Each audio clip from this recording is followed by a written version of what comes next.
Welcome to episode 7 of The Masthead with Marie Claire. In our last episode, we were worrying about who's the chicest of them all. Is it the French or the American? And in that case, we were looking at beauty. But in this episode, we're going to be looking at fashion, and we're matching American designer Doo.Ri with the ultra cool couple from E2, the French designers. So stay tuned for that. Our beauty department will also be talking to us about how they road test the various beauty products that we put in the magazine. I'll have a fashion must-have for you. And I'll be talking to our executive editor, Lucy Kalin, about what makes a good piece. How do you know when a piece comes in that it's going to work? How do you know a piece needs editing? And you'll see what happens when we have a piece we just do not know how to fix. Stay tuned for the fashion must-have, but first, let's go on to the Fashion Smackdown.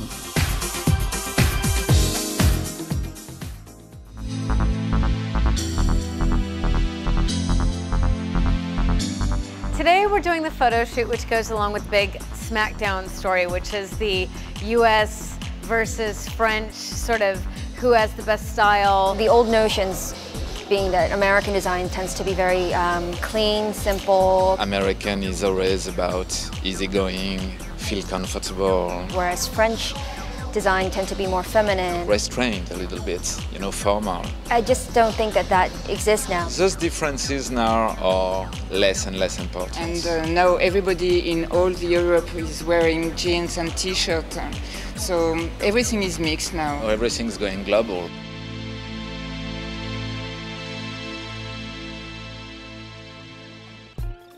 So wait a minute, these are the challenges that we gave them. So what's this challenge, Day? I think this is the quintessential look. Okay, quintessential, you say American, I say French. Quintessential French, all right. What's this, cocktails? Yes, evening. Okay, I love this, this is fantastic. From the American woman, she's always looking for that sort of Frenchness that you just can't pin down. And there's a sort of relaxed sort of feel to a French woman's beauty. The French designer E2, we called our counterparts in Paris at French Marie Claire. The fashion director there, she thinks they're just, the most amazing thing that's happening in Paris right now. When we started E2, we were thinking about find a new way in fashion. What is different? What is the next thing? And the next thing is E2. That's it. French women always really, I think, admire how well put together an American woman looks. I mean, she looks confident. This is also from Doo.Ri. It's Mage with the major pants, skinny. Doo.Ri has just become extremely successful in the last few years. My personal aesthetic would be just deceptively simple. When a woman puts it on, I don't want it to feel overworked at all. It should be very simple, easy to wear, but the actual construction of the garment is not as simple. There is a bit of a crossover between the two. I think there are definite differences there, but at the same time, there's something to take from both sides. I just don't understand why this piece can't work. Sometimes you have to kill stories. I mean, you try to keep it to a minimum, but if they're not good enough, they're not going to run. Well, this is bullshit. I mean, we can't run this. This is it's just facile and silly, and I just don't think it's what we're about. It could just be that the writing's not good enough, it's not coming up off the page. Or it could be we're just not feeling it anymore. Is there anything we can do to save it? I mean, why is it that we can, there just aren't enough good writers around? I mean, we've got that fantastic piece by Alison Glock on... Yeah, no, that came off great, and I'm thrilled about it. What's so great about working with really good writers is you kind of know it's going to be good. Like when I got the piece from Alison Glock about her marriage, from the first sentence, you're in really great hands. It was really just that rare thing, like trying to catch lightning in a bottle. It was honesty and truth, and it just came right out, and it's like heaven, don't touch a comma.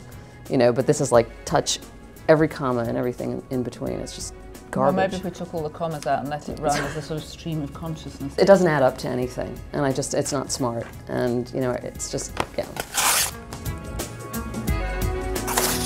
It's the right decision. All right, what's the next one?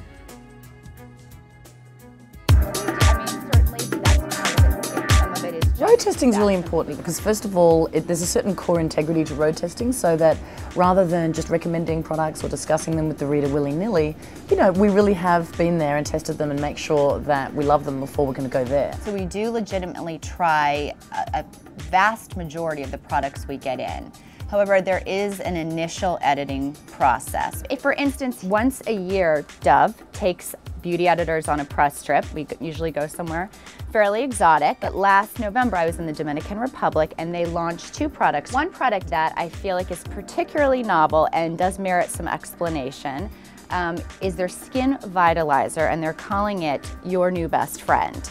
Now, do with that as you may. This isn't the one that buzzes, is it? Yeah. And despite what you may, it is meant for this region from the neck up. Hysterical. And you just wet this under the water, running water, put it on the face, and then wash. The vibrating action's quite nice. You can take it, give yourself a little neck massage at the end of the day. Just like the staffers, our friends and family are more than willing to try products themselves, and they take it pretty seriously. The other really great product that they showed us is their new cream oil body wash. This is when you... So it's very luxurious. It's very luxurious. It smells delicious. It smells more like something that you might get rubbed down with in a spa. We can't try absolutely everything that comes in, but the products that are notable for one reason or another. By the time a product ends up in the magazine, you can be pretty sure that the girls have had a lot of fun with it.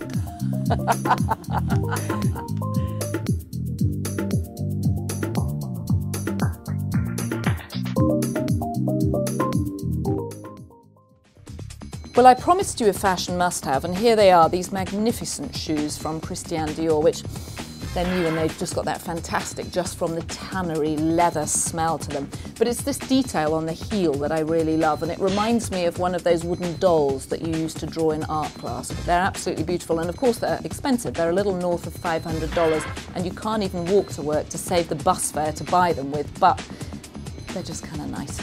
Now, in our next episode of Marie Claire the Masthead, I'll be taking you behind the scenes of a New York fashion show to show you how insane it really can be. And of course, we'll be previewing our May magazine, which is the hair issue. Fantastic tips on hair, what to do with the hair you have, what to do with the hair you want to have, how to get rid of hair you don't want, you name it, we've got it in the issue, and we'll be telling you all about how to handle it. So until then, we'll look forward to seeing you again. Goodbye.